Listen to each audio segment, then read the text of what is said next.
Subukan nyo namang tumayo at baka matanaw ninyo ng tunay na kalagayan ko. Check.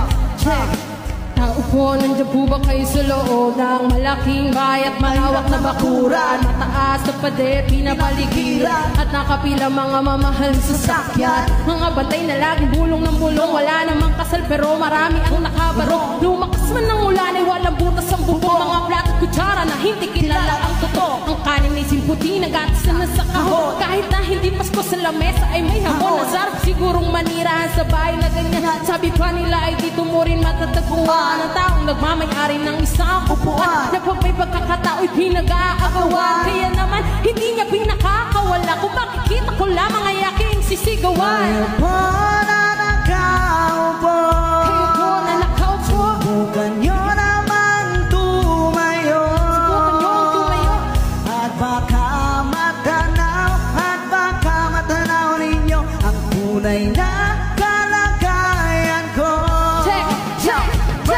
Mawalang ganang na po sa taong nakaupo. Alam nyo bang patakal ng bigas namin itipuno? Ang tingting ng bahay namin ay pinagtapit at kami sa gabi. Sobrang init na tumutunaw ng meron na di kayang bilong upang ilagay sa inumin. Pinakulong tubig sa lumang takuring muling-muli. Gamit na banggatang na inaundang sa istero na nagsisitong kusina sa umagayabing bag. Ang aking ina ay may kiyaman ng isang kalero na nagagamit kapag ang aking ama ay sumelupet. Kulang na kulang pa rin ulam na tuyo kasi na 50 pesos sa maghabi pagkakasahin. Di ko alam kung talagang maraming harang o mataas lang ang baka doon nabubulang-bulang. Alam mo po kayo, kahit sa dami ng pera nyo, walang doktor na makapagpapalinaw ng mata nyo. Kaya huwag kang masyadong halata. Bato-bato sa langit.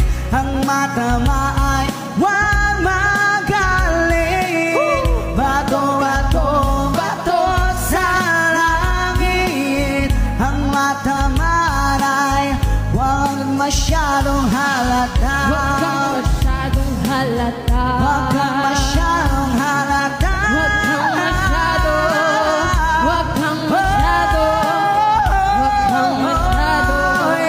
Ang matamaan ay huwag masyado. Huwag masyadong halata.